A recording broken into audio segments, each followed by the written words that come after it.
Hello, I'm Josh. I'm Josh. And I'm not Josh, but together we are Joshing around in air. Right, do you want me to introduce... Because we're street and urban. Yeah, man. We do live in the west side of London. Yeah, exactly. Right, today... There we go. Yeah, man. Case closed. Yeah. This is how we do it in the streets of West London. Sorry. Just go. Just carry on. So today we are drinking mead once again. Love it. That was pretty satisfying. So this one here is a sparkling pineapple mead. So it's about 6%. I'm pretty happy with it. I basically mixed pineapple juice, honey, water together, let it ferment with yeast, then aged it for a bit with pineapple. And then was the really scary bit, which is when you put it in the bottle, you add some sugar to it so that it begins fermentation again and releases CO2. And then you seal it closed and you hope you have just the right amount of sugar in there to make it nice and sparkling, but not too much to turn it into a bomb. Yeah. I've had 0 blow up so far. Nice. I feel like once I have 1 blow up, that's it. The wife's, kicking me out of the room. I am interested, Josh. You speak about your brewing process with such confidence that I'm sure you're going to give me a solid answer to this. I have not heard of many different sorts of mead. I know there's like medicinal mead and a more beer-like one and a more wine-like one. I have never heard of adding fruits into mead. And is this a thing or is this a Josh thing? No, adding fruits into mead is a big thing. Okay. I think the technical term to try and sound knowledgeable is a hydromel. Okay. But yeah, adding fruits into mead is a big thing. There's, if you get into the mead community, there's a big debate. Do you add it like at the start so that the fruit ferments with the sugar, or do you make a mead, like stop fermentation and then age it with fruit so the flavour infuses? So there's different methods to do it. But what there aren't many is there aren't 6% sparkling meads. Like that's fairly rare. That's Okay. a bit more. Right. There are people online that do it and it is a bit of a thing. It's not the first thing you think of with mead. Sure. Yeah. So remind me, what percentage is this? 6. Cool. Josh, you wanted to drive me home, yeah? Yeah. It's got some smell to it that I'm like, It's strong pineapple on the nose. yeah. Oh, but I can smell this. It's alcoholic, isn't it? Like the last one that you gave us. Great time. So the thing I learnt with this one is the difference between fermentable and non-fermentable sugars. So you have fermentable sugars, which is what you put in at the start that ferments into alcohol. Mm-hmm. But then when you want to sweeten at the end, if you don't want to kill off the yeast, which I didn't in this one because I wanted to make it sparkling, you have to add non-fermentable sugars. Okay. And so beers and everyone do this all the time. So a common one is actually lactose. Lactose is a non-fermentable sugar, which is why you see it in a lot of beers.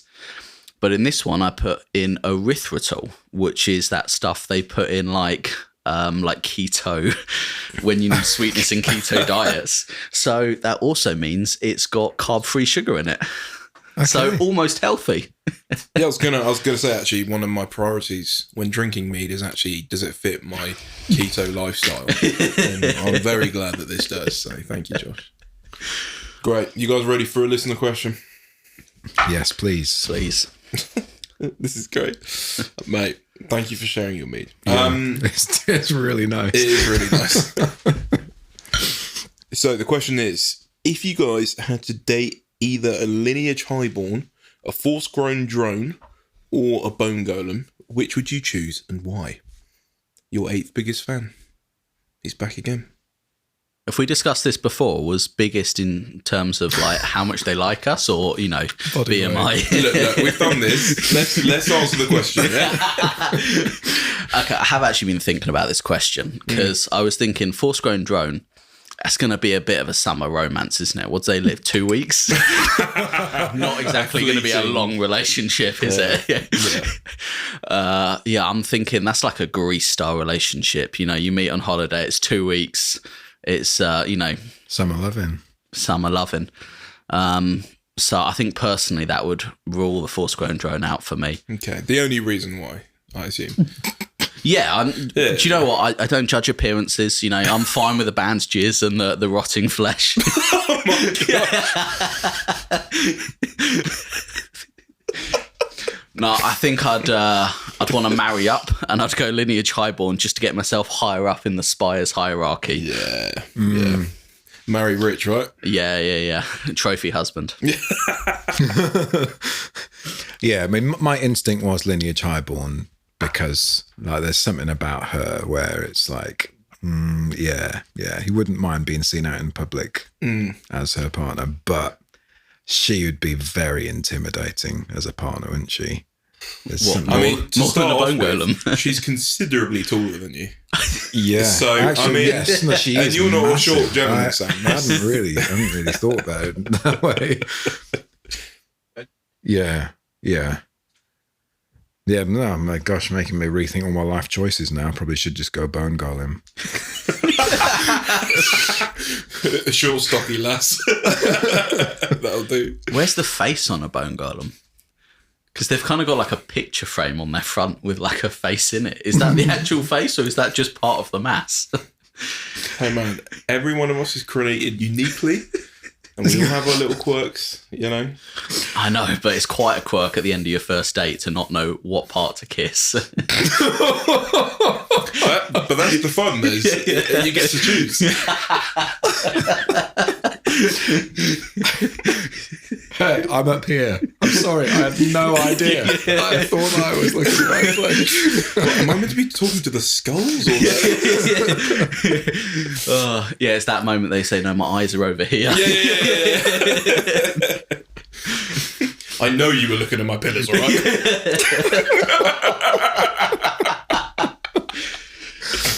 Oh, man.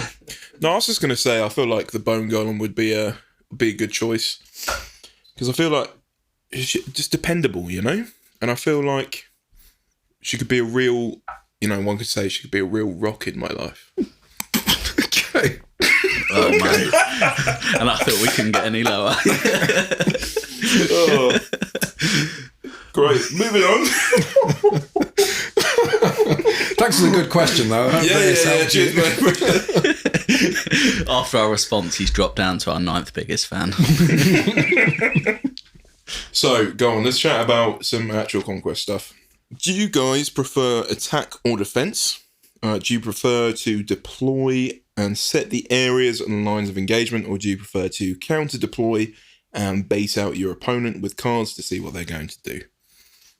I mean, I think to a certain extent, it does depend what mood I'm in. The lists that I have ended up tending towards are those that have a lot of early movement and sort of set the tone for the rest of the game. So I think part of that is feeling like I'm playing quite aggressively, but actually it's just a game of holding on as long as possible. And there is something that is quite deeply joyful about me doing damage to you on your turn. So my typical list is 2 big blocks of Force-grown drones that have regenerate, that I can get up the board as fast as possible with unstable enhancement, and one has Aura of Death and the other has Lethal Demise.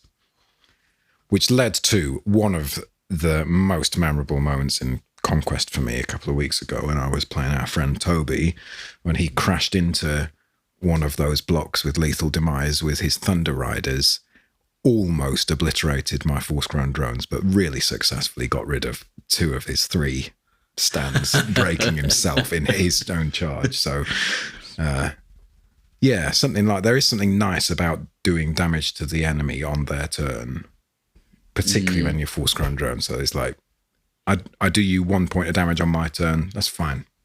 You know, they're not there to do that. So playing to my weaknesses. And it would be fair to say that you'd happily do that with like certain regiments, so like Strix and your Force-grown drones with the Aura of Death and Lethal Demise. But you feel you know, you obviously wouldn't go running in with your marksman clones, but you also feel like there's like maybe some melee units that you think twice before just chucking them into a combat. Marksman clones are a good example. They're so weak. If they're going to get into combat with somebody, I've written them off already. Yeah. So it's not a universal rule, but I think the way that I enjoy playing is I'm going to set a game and you're now going to have to play my game. And so getting something right in the way in an annoying, being annoying, basically, I quite enjoy, playing annoying. I remember going to LGT, must have been this most recent one, and sending the Strix up so high that the guy that I was playing against was like 6 inches off his own reinforcement line, something like that, off the back of the table. And him just feeling like I've got nowhere else to put these things, so I'm just having to line up my units just in this little queue to try to get through, and it's going to be 3 or 4 turns before I can start playing my game. It's quite an enjoyable way for me to play, I think. And it's sort of... I just want to get my stuff on the table, and these Strix are stopping me from even deploying. You know what's quite fun about that way of playing, actually, and I do think it's a good experience for both players, is that because it feels so restrictive at the beginning, it can set this kind of sense of pushing a rock up a hill, where it's like once you get to the top of the hill and you realize, oh, from now on, I am going to be winning every single turn for the rest of the game, and now I just need to score as many points as possible, and Sam's going to collapse. Yeah, I think that's quite a nice experience to give the other person as well. So yeah, for sure. What about you, Josh? What are you thinking? Well, on the one hand, I've played Nords and Old Dominion, which are kind of two opposite ends of the spectrum in terms of, like, I felt, at least in terms of getting models on the board, like Nords have often felt like there's a lot more lights that you run and they get on quite quickly. Whereas Old Dominion's a lot faster now, but traditionally I've got a lot of mediums. I sometimes have games where I've got 1 regiment on turn 2. So in that sense, I've probably done, armies where, like Sam, Nords, I've run armies where I've tried to rush stuff onto the board, get it onto an objective, and then it's like, can I hold on long enough that they can't catch up on points? And then I've also played the lists where I'm the opposite of that and I'm behind and I'm trying to knock you off the objective. But I think the one similarity I've had with both of my lists is I'm often not that high on command cards. I'm usually winning reinforcement rolls. I'm usually going first. Like the last game I played against you, I had 5 regiments and 7 cards. So I'd killed like 3 or 4 of your regiments and I was still getting the advantage on reinforcement rolls. So I'm often, it's pretty rare that I'm like the last person to act on the board. Usually I'm going first and then they're responding to me. I feel like it's probably the case with both of those lists at least. And when you were playing Nords, like the list you took to LGT with your Nords, you had no lights in that list. So what was that like? See, that one was weird because it was one where I had no lights but was still quite fast. Because I had 2 mediums that both were guaranteed to come on turn 2 and both had Vanguard. So I was moving like, I think it was 16 and 19 inches up the board. And they were both blobs of like, I think 6 in the regiment with a character. So it was a weird one in terms of, I did nothing turn 1 and everyone was a bit like, oh, this is weird seeing this from Nords. But then I was still the first to the objective. Josh, are there any regiments that you feel like, with Old Dominion especially, that you're like, oh, you use them more offensively than anything? Well, the lovely thing, especially about Old Dominion, is they've got some stuff that really doesn't matter what anvil you put down, they can cut their way through it. So, I mean, recently I ran 2 blocks of Varangians against you, and when they get up to cleave 4 line breaker, I mean, stick whatever you want in their way, they're cutting through it. So that's really nice. And then also for Nords, Bear Sarks are pretty similar. Linebreaker, Cleave 2, Bless. Like, you run them on and they're quite good if you're behind at, like, there's not many anvils that can kind of stand in their way. So I think that's really nice. And if you know what your playstyle is going to be, like you're going to be slower on the board, then there's definitely some regiments you can pick out there to, like, really help you just remove whatever you need to and get onto that objective. And obviously that's what I struggled against this year at LGT, was my little Nord anvils just got decimated by stuff that could just cut right through them. So there's definitely a lot of really strong offensive units at the moment.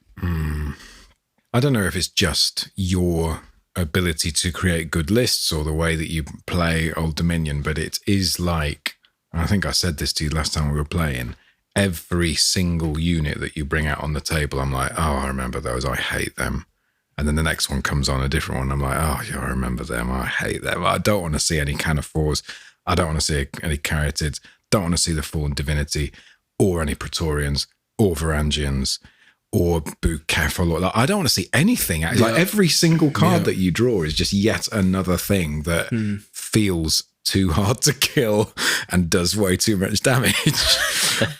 Even, my normal response, like the Caryatids, I really hate them. Armor piercing 2 and size 2. So you hit anything and do as much damage as you want. My only solution for that that's to any extent reliable is send my Strix into them. And then your response to that is just, oh, I'll do a combat withdrawal. I don't need to roll anything because I haven't got resolve.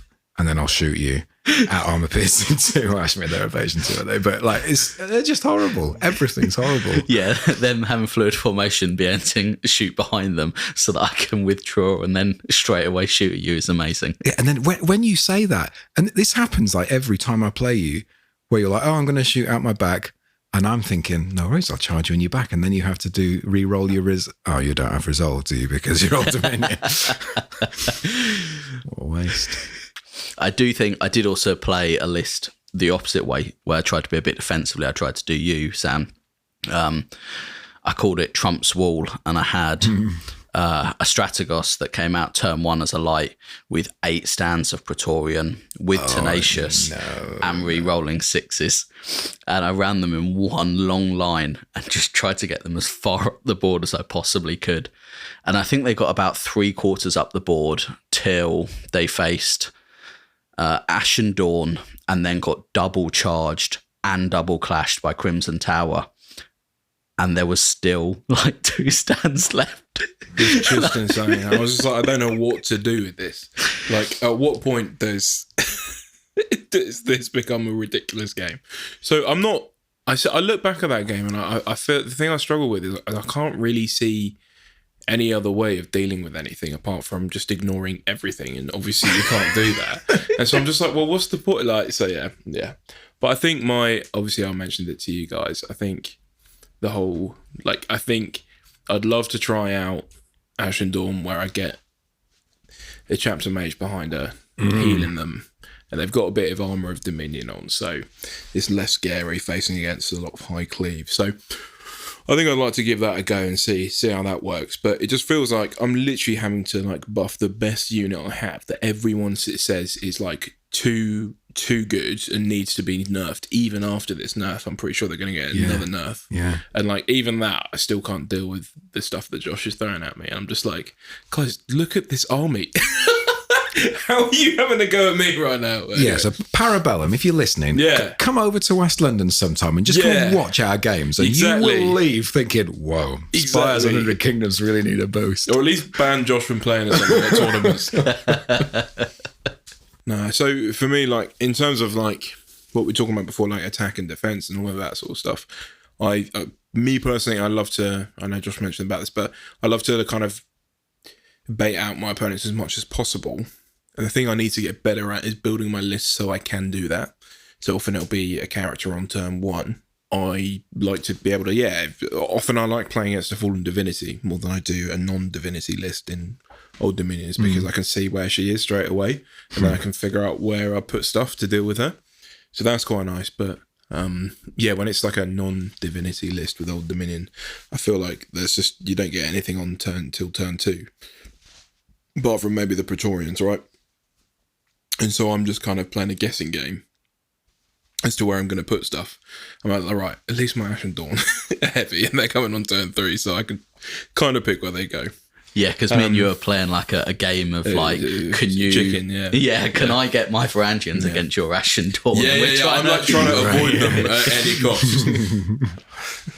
But yeah, I think often I will play more aggressively, especially if I'm running cavalry lists, because I think, it's horses, they need to charge stuff. So especially with my lights, like if I've got mounted squires, I'll just run them up the table as far as they can go. Yeah. And I think that is useful in a lot of occasions. against a lot of factions where you just want to hold them back, and you're like, right, these guys can die. I don't care about that because they're lights. But a lot of people rave on about putting like veterans on mounted squires, so they actually end up clashing on 4s with the inspiration all the time. So it's like, feels quite strong for like something so light. But the thing is with that, like, often you'll want to hold them back until they can get a flank charge. So because they've got the opportunist rule, so they reroll hits in the flank. So I think what I need to practice more is kind of holding stuff in my army back a little bit and then moving it all together as one army. Sure. I think people kind of say, oh, actually, this is like probably more akin to, well, A, history, and B, actually winning games. So I think I'd like to do that, where actually I have a situation where I put some Ashen Dawn in front, get them in a brawl that they love to be in, and then kind of swing around with some mounted squires and end up doing some side charges and janky stuff. So obviously that would mean I lose a lot of my advantage in terms of like being further up and onto objectives and all of that sort of stuff. But I guess at that point you're playing a different game where you're like more of a kind of mid to late game sort of army in that respect. So it's all about kind of lining up the charges for the right moments and all of this sort of stuff. So I think naturally I play more aggressively. Naturally I deploy more defensively. But I think I'd like to play around with swapping those two things around.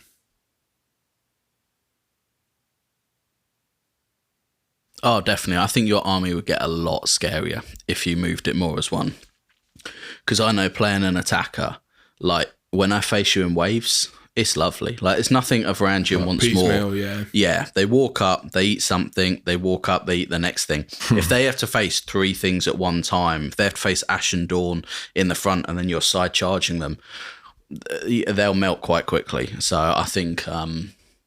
you want to make sure you're still getting those early objectives, but maybe not throwing yourself all the way up the board. Like I know sometimes you've done to me, like Sam does, got me so that I'm moving 6 inches onto the board and staying there. But I think you staying a bit further back, staying near the objectives, and then getting your whole army together so that I've got 3 options of what I want to attack on my turn would definitely, I think, do you well. So I guess a question that leads on from there, I feel quite well, is that you can use can you use your auto include on your reinforcement? Can you actually use that to delay your regiment, or is it only the flank special rule that you can do that? Both. Okay. So I personally don't really do it, but I know a lot of people do enjoy doing it. It's where you use either the auto include or the flank special rule to deliberately delay a regiment coming in until a later turn. I just wonder if you blokes had any kind of experience doing that. Do you think it would be a good thing to do? Do you think it's not a good thing to do? What are your thoughts? I am listening to this conversation thinking I'm really bad at Conquest. Because I don't think enough at all really about what I'm doing. So I have used that delay to delay the Strix, because that feels like they're quite a target for ranged units, and they're really good at attacking ranged units, because typically you put ranged behind your men-at-arms or whatever, your front line, so that they can sit there and do a lot of plink damage from behind. So if I can get my Strix in to your ranged unit, that's them playing really well. And if I send them out too early, they can take damage at range and they're just going to die, and they're not benefiting from lethal demise. So I have experimented with delaying them, and I think it does work reasonably well, but I'm just not good enough at the whole positioning thing. So I trip myself up far too much by getting stuff. It's almost like every other game. It gets to one of my cards and I'm like, I suppose I'm just going to march him sideways then. And then the next turn, I'm marching him back, because the thing that was in their way now isn't. Man, the amount of times I've done that, it's just, it feels horrible. Yeah. Because this game is so brutal when you put stuff in the wrong place. Because like a regiment of soldiers would do in real life, when you're moving forward, that's the massive movement, and it's all going forward in one direction. And actually, to turn round requires a lot of discipline and takes a lot of time.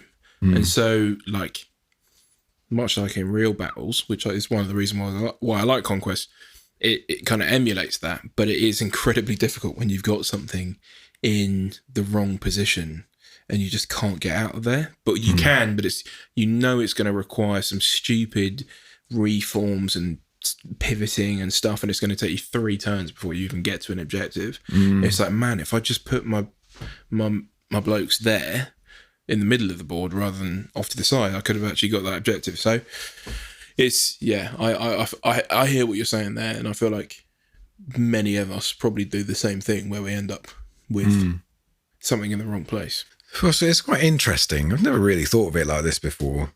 There are 3 aspects to how you win a game of any war game, really, but Conquest is quite specific in the way that it works this out, where you've got your strategy, how you build your list and you plan, your tactics, how you're making decisions turn by turn, and then the luck of the dice.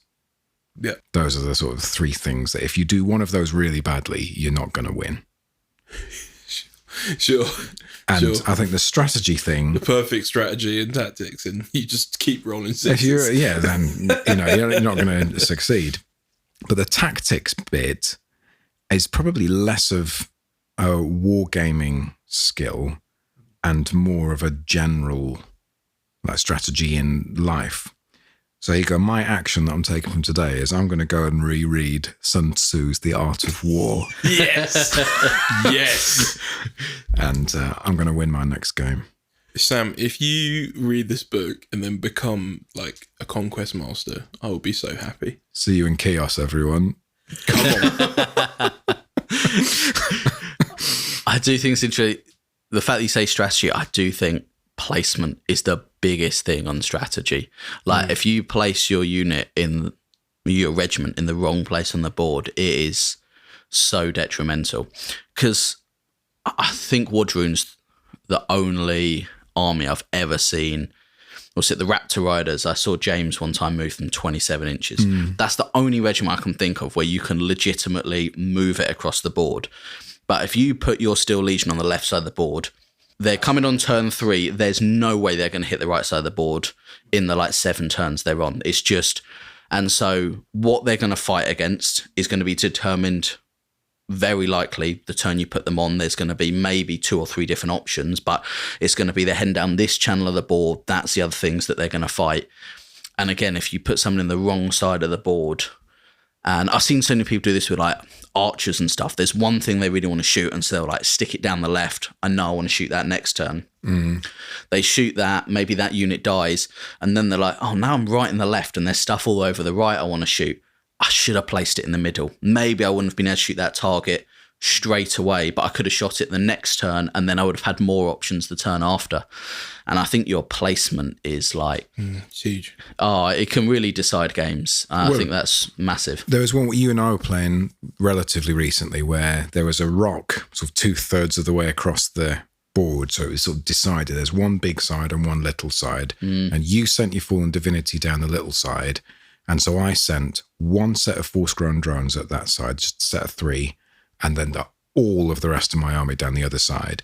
And you wasted the entire game and 600 points of your army just sort of sitting in limbo, basically, while the rest of my army went and actually dealt with the rest of yours. So that was pretty satisfying, if you ask me. It was massive. It was more than that, actually, because I had some Praetorians, the Fallen Divinity behind it, buffing it. And then behind that, I just had a little emissary of Legionnaires with my Hierodeacon, which was getting a dark power turn from being on an objective. So I was sitting on this objective, holding it every turn, and I think you sent a couple of brute drones as well. But I sat there for, most of the game with what was near 1,000 points locked in this side of the board. And I scored that objective every turn. I was getting 2 dark power because both the regiments had the dark Xenopath, but it just wasn't enough. You won 2/3 of the board, and I lost that game fully on placement. There was nothing I could do, however well I put the rest of my regiments. 1,000 points couldn't kill 1,800 points. It was just was foregone, really. I was thinking about your flank holding regiments off, and I was thinking, I'm not sure I've ever done it, but what I was thinking is I do think a lot when I build a list about how many regiments I'm likely to get out a turn and what regiments I want out a turn. And so sometimes I even pick... for example, now they just released the new light cavalry for Old Dominion. And so it's, their Legionnaires are cheaper now, so it's less of a kind of toss between the two. But lots of people before were talking about, would people just start running this light cavalry because you get them on earlier, they move faster, and they're just better stat-wise for not that many more points. But I do think sometimes now it's also a thing of when I have more mediums, I might not even bring those Legionnaires on turn 2, but it gives me an extra dice, and maybe there's 3 regiments I want, 3 mediums I want out.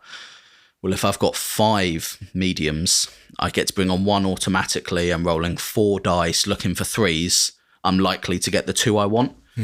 And so I do think a lot in list building. I think about how many regiments do I want out turn 1, 2, 3, and 4. And I try and build the list looking at, on an average reinforcement roll, how will they come out and what will that look like? And then I think because I do that, I rarely ever want to use my auto to keep one off because I've designed them to come on.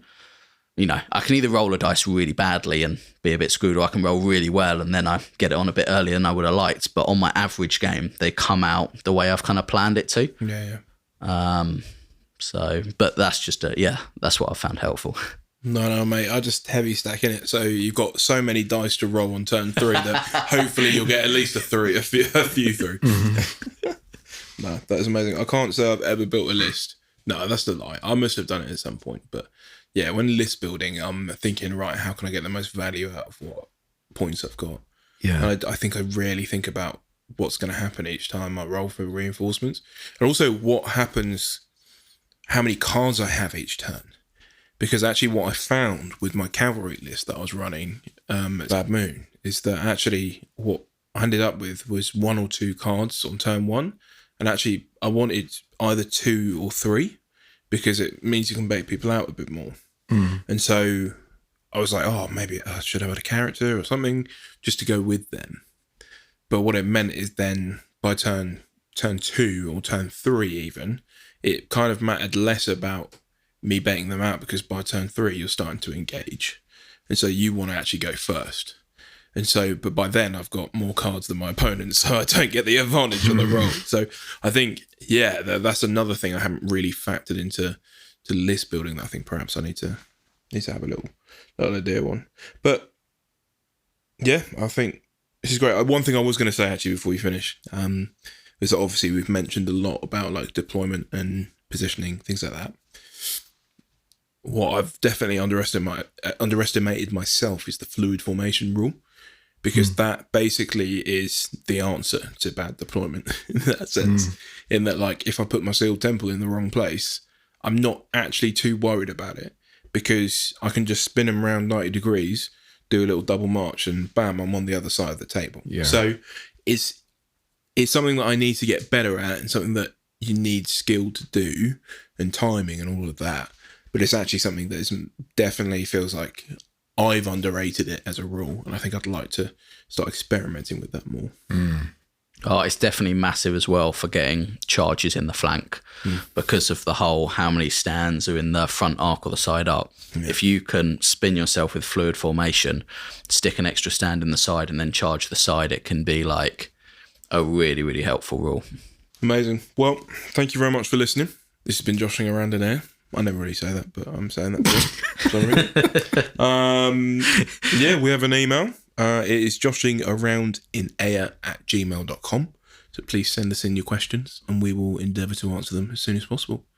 But thanks for listening and goodbye. Thanks so much. See you next time.